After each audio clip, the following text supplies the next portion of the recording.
Hey, it's Adele from Let's Get Inkie, and today I'm working in my 8x8 Dilutions Creative Journal. I've been loving this journal recently. I have been working in it a lot, on and off camera. I had a video over here on YouTube, I think in January, and I've also had a couple of videos over on Patreon by now, and I have been really enjoying the size of this journal. It is a little... I don't know. I think because I've stopped scrapbooking 12 by 12 as much as I used to, I have had a little bit of trouble with square formats, but because I'm working across a double page, it's not as bad. I really like the height of this journal. It is very wide, which means that you do have to think about the composition a little differently than I did in my Dina Wakeley Media Journal, but I definitely think that this is my preferred height of a journal, maybe just a little bit narrower. So I'm just using some Liquitex matte gel medium, and I stuck in a couple of painted papers that I made these painted papers about is before I was even pregnant with Archie, so maybe 3 years ago, and I filmed a class which I have never edited and released, and I'm in two minds about this class because I have 3 classes that I've filmed and never released, this being one of them. And I think the problem is when I filmed it, it's not this video of course, but other videos, it was on my old camera and the quality just isn't the same as my camera now, and so I think I'm going to have to refilm it if I do want to release it. So stay tuned, and you might see that this year. If you can hear thunder in the background, we are having a glorious summer thunderstorm at the moment, and it's beautiful. I love thunderstorms at night. Hopping into bed in a thunderstorm is really lovely. We've gone off topic. Back to the page. All I'm doing is just gluing some things down. It's always my first step. I like to figure out when I'm doing an art journal page if I'm going to glue something on it, and I quite often glue it first if I'm not doing too many painted bits around the outside. So here, these images, like I said, the 2 painted papers I made, and then I've got a napkin to the right that a subscriber sent me. This flower is from a Frankie magazine, and this girl is from some fashiony magazine, probably Vogue or Bazaar. And the problem, I think it is Vogue actually. It's a very, very tall magazine. I didn't realize, maybe I might have had like a special or something, because it is far taller than a normal magazine is. And I have struggled with some of the images that I had cut out because they don't fit in any of my art journals, because I don't have 12-inch or 13-inch high journals, which is a little tricky.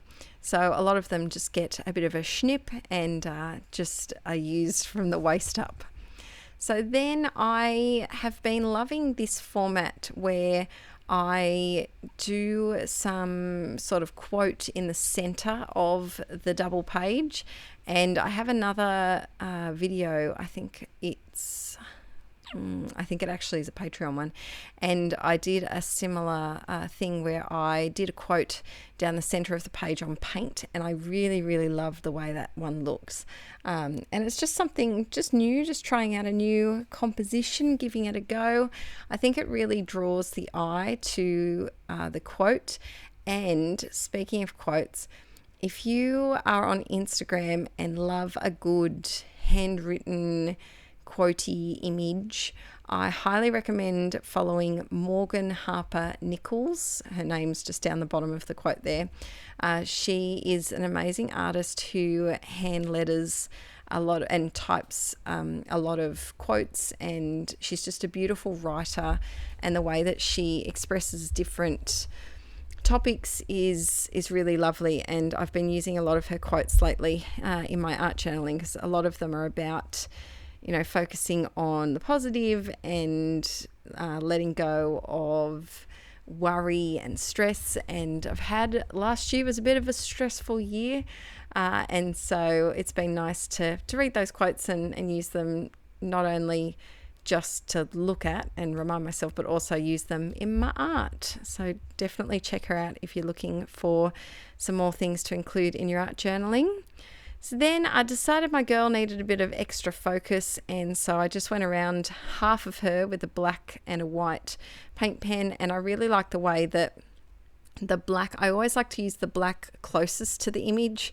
I find that it kind of outlines it, and then the white highlights it a little bit. It's like doing your contouring on your cheeks, which I have no idea how to do because I don't really wear makeup, but I imagine it's the same thing with like bronzer and highlighter.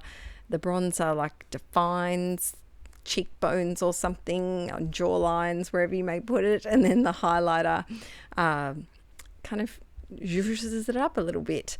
I would look so ridiculous, I think, with bronzer on my face because I'm so pale. I basically using the palest foundation is like a bronzer sometimes on my face anyway. So fun fact. Let's get back to the layout. Adele, stop getting distracted. Here on the side here, I don't know if I said before, but I used some Liquitex matte gel medium to stick all of these things down, and I find that it works really nicely to adhere magazine images and especially napkins and tissue paper. But I felt like these leaves I needed a darker element to the right hand side, and I felt like they were looking a little bare, and so I wanted to kind of beef them up a little bit. So I just used a Staedtler pigment liner in, I think it's 0.2. It's quite a thin one. It was lying on my desk and it was permanent, so I decided to use it, and I just drew some leaves, and now I'm outlining and I'm going to add some line detail to the petals of this flower. I should also add that before I switched the camera on, I covered this whole double page with white gesso. As I mentioned in a previous video, I have realized since working in the Jane Davenport small A5 size journal, I've been using that as a color journal over on exclusive to Patreon, and I've realized that I love white journal pages. I just find that it makes the colors pop and it makes my images pop a little bit better, and so I have been disliking the cream pages in here even more than usual now that I know what I can have in an art journal. So I've definitely been covering up any art journal videos that you see in on this channel will probably have a coat of white gesso on them before starting.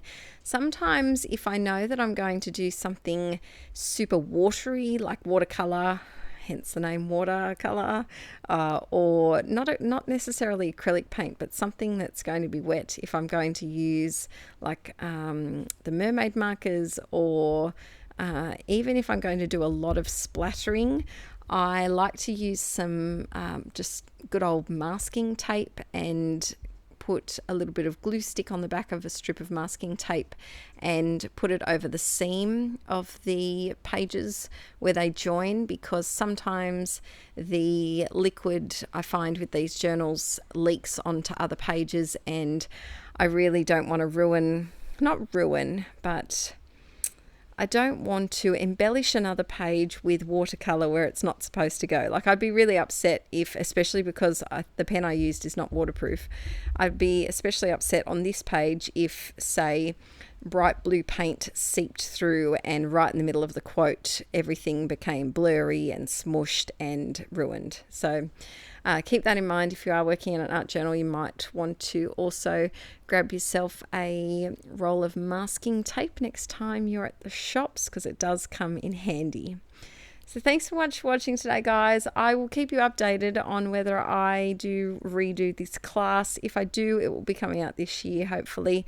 I really want to focus some more on some online class and some products. Ooh, so keep your eyes peeled for that. Anyway, peeps, I'll see you in the next video very soon. Bye.